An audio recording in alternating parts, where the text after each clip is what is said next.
घोरतरं फणिनं प्रतिमारयितुं कृततीर्भगवन् मृगमारिततीरगणीपतरुं विषमारुतशोषितपर्णचयम् अधिरुह्य पदाम्बुरुहेण च तं नवपल्लवतुल्यमनोज्ञरुचा भगवारिणि दूरतरं ह्यपतः हरिभूमितघोरतरं गगने भुवनत्रयभारभृतो भवतो गुरुभारविकम्पि विजृम्भिजला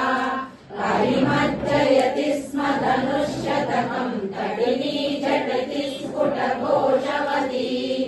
अथ दिक्षु विदिक्षु परिक्षुभित भ्रमितोदरवारिणि नादभरैः उदगादुदगादुरगाधिपति पदुपान्तमशान्तरुषान्तमनाः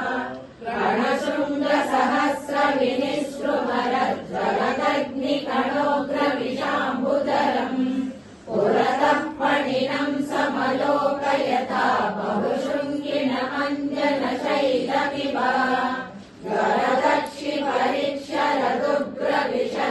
गरदक्षिपरिक्षरदुग्रविशस्वसनोष्मभरः स महाभुजगः परिदर्श्य भवन्तमनन्तबलं समवेशयदस्फुटचेष्टमहो अविलोक्य भवन्तमदाकुर्यते तटगामिनि बालकधेनुगणे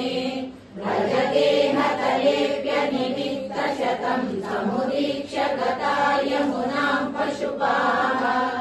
अखिलेषु विभो भवदीयदशाम् अवलोक्य विहासु शुचीव फलम् फणिबन्धनम्